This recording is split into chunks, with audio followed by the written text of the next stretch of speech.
La pobreza se refiere a un estado en el cual una persona o un grupo de personas no pueden satisfacer necesidades básicas que permitan mantener un nivel de vida socioeconómico viable. En condiciones de pobreza, las personas se encuentran con más desventajas en la participación de la vida social y también encuentran desventajas en la posibilidad de realizar aportes a las comunidades. De esta forma, la pobreza promueve un círculo vicioso. La falta de empleo, la falta de educación, así como condiciones que permitan un desarrollo socioeconómico del individuo y la comunidad, limitan las posibilidades a las personas de salir de este estado.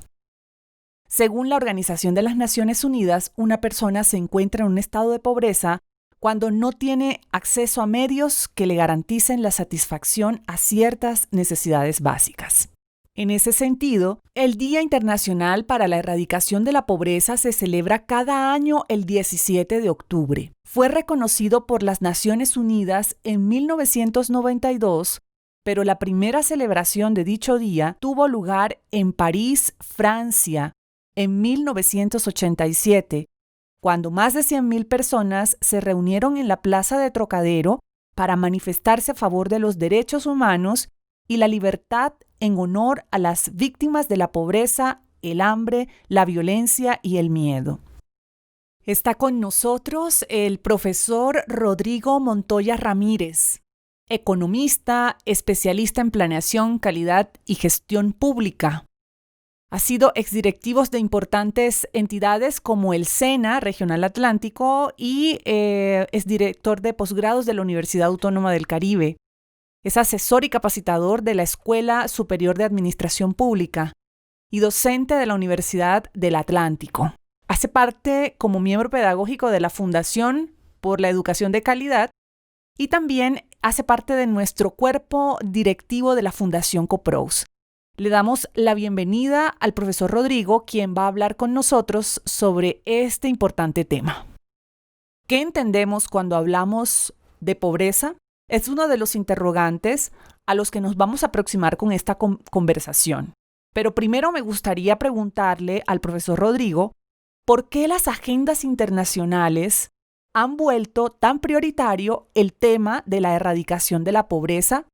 ¿Por qué se le da importancia a este tema? Porque es una situación en que las personas que sufren o experimentan las pobrezas tienen indudablemente una privación en su acceso a bienes y servicios y a condiciones que le permitan vivir en condiciones dignas.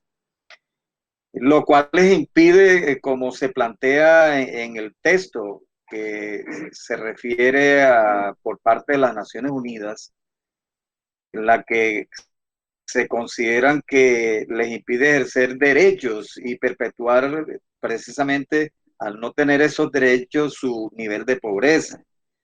Las condiciones que plantean las Naciones Unidas en la cual la gente tiene carencias son, por ejemplo, las que tienen que ver con el trabajo o de actividades que son altamente peligrosas por parte de las personas que lo desempeñan, por ejemplo, en las minas, la explotación de minas, los que no tienen una vivienda digna, la falta de acceso de alimentos nutritivos que les permita tener condiciones mejores. Entonces, ese acceso a alimentos de alta calidad es muy limitado.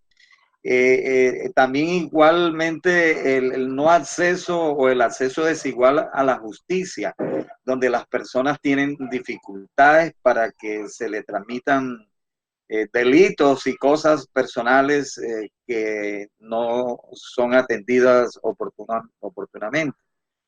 La falta de un poder político que permita en las naciones resolver los problemas de democracia, de participación ciudadana, y ese poder político tiene muchas debilidades. El acceso, la dificultad muy limitada a la atención de lo que tiene que ver con los temas de salud, básicamente lo que es la atención médica de calidad, oportuna y de solución a sus enfermedades de manera inmediata. Todo esto mediante la resolución 47 del 22 de diciembre de 1992, marca un punto de quiebre de atención a estos temas vitales, lo que tiene que ver con la pobreza extrema. Y en este año 2020 se constituye como el 32º aniversario del llamamiento a la acción de las Naciones Unidas. Hizo un reconocimiento de considerar ese día como propio para celebrarlo, o más que celebrarlo, hacer un llamamiento mundial para lograr resolver esta situación, y como ciertamente está ubicado dentro de los objetivos del desarrollo sostenible y que es uno de los primeros puntos a abordar de cómo superar la pobreza extrema fundamental. Entonces, frente a eso, por eso la importancia que merece, digamos, ser atendida por parte de todas las naciones del mundo, y especialmente en los países cuya situación de pobreza extrema es ostensiblemente lamentable. El crecimiento económico acelerado de países como China e India ha sacado a millones de personas de la pobreza, pero este progreso ha sido disparejo. Hoy se evidencian desigualdades entre el acceso al empleo en hombres y mujeres, siendo los hombres quienes obtienen más empleos. Pero no solamente la desigualdad entre hombres y mujeres es un factor que se está evidenciando en este país que económicamente está creciendo. También el acceso para comprar una propiedad o el acceso a la educación de calidad es otro de los factores que, aunque el país crece económicamente, el acceso a estos bienes y servicios se ve desmejorado. ¿Cómo comprender este fenómeno? Bueno, me mencionas dos países que están en el escenario internacional, considerados una de las mayores economías consideradas en el mundo junto con los Estados Unidos. Por supuesto, incluir a países como Inglaterra, la misma Francia, Alemania, como países que jalonan el desarrollo a nivel mundial. Pero el problema es que no necesariamente que exista un crecimiento del PIB, eso garantiza en mejorar otros indicadores de carácter social, como es el caso de la pobreza y otro que tiene que ver con la educación y la salud, lo cual no necesariamente el PIB resuelve. Por supuesto que el PIB marca tremendamente una tendencia de qué tanto un país tiene un nivel de mejoría o de salud económica. En la medida en que el PIB decrece, pues hay una tendencia que preocupa indudablemente a las autoridades económicas y a un gobierno y a sus ciudadanos, porque la gente tiene menos acceso a bienes tangibles.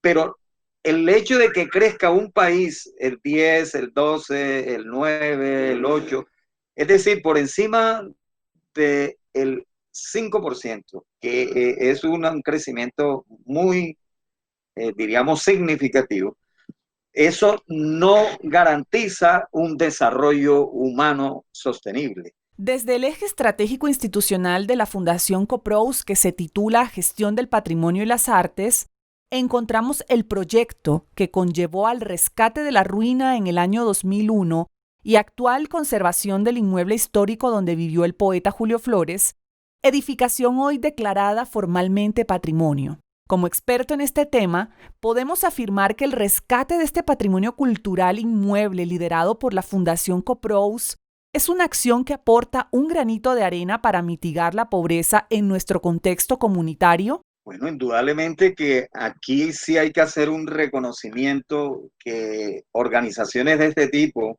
como tú bien lo mencionas, como COPROUS, que se ha preocupado por motivar a la ciudadanía y por supuesto a los miembros de la comunidad del municipio de Usiacurí, en el sentido de que haber logrado ese potencial que tenía, por supuesto, el inmueble patrimonial que nosotros conocemos, ha sido un punto, diríamos, de inflexión, podríamos hablar, entre lo que no existía antes a lo que posteriormente impactó este tipo de acción de innovación social que indudablemente la doctora Margarita Macías y un equipo indudablemente de personas que la acompañaron, entre esos, pues, el suscrito, tuvimos esas oportunidades de ver la posibilidad de que este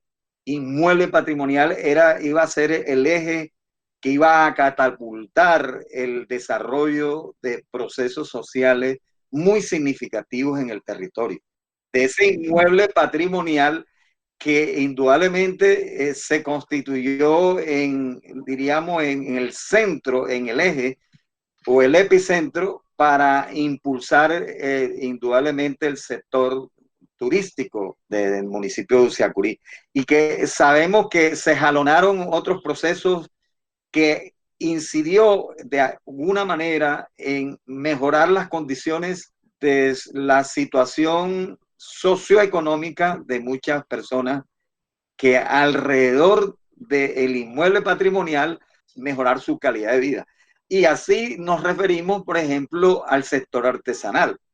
Si ese sector artesanal no logra un vínculo, por así decirlo, de su actividad, que es una actividad muy ancestral, y que gracias a ese desarrollo del entorno que generó el inmueble patrimonial, realmente eso ha sido significativo, porque ha mejorado lo que se llama la estabilidad socioeconómica a partir de la generación de ingresos socialmente significativos con la familia. Eso ha sido muy importante. El granito de arena está puesto ahí, en vincular al sector artesanal y de otras personas que alrededor el inmueble patrimonial, como los mismos turistas cuando llegan, compran otras cosas, participan en el consumo de restaurantes, van a otros lugares y adquieren otros bienes sociales que producen. Profesor Rodrigo, agradeciendo su participación en esta mañana y para terminar esta conversación, queremos conocer su percepción sobre si la política pública está articulada a las problemáticas. Por el contrario, faltan mayores esfuerzos para establecer líneas desde lo público que erradiquen la pobreza en nuestros contextos. Bueno, entiéndese la política pública como aquel conjunto de acciones de alta responsabilidad de la gobernabilidad o de la institucionalidad, en este caso la alcaldía municipal y más arriba la gobernación del Atlántico, y por supuesto en el contexto nacional está el gobierno cuando formula su plan de desarrollo, que es el instrumento fundamental para poder ejecutar la política pública.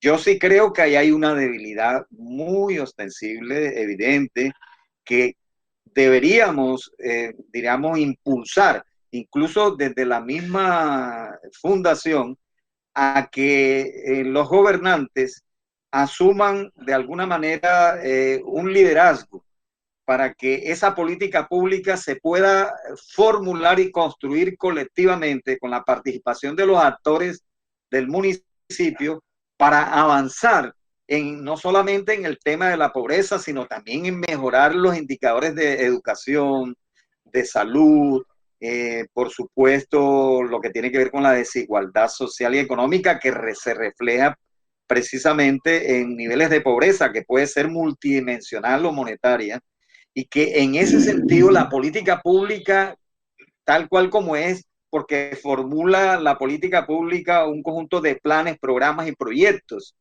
y con recursos asignados a largo plazo, porque esa política pública debe formularse a 10 años y que debe ser respetable por todos los gobiernos, tanto el que lo formula como los que vienen, porque ellas atraviesan el horizonte de la planeación a 3 administraciones seguidas.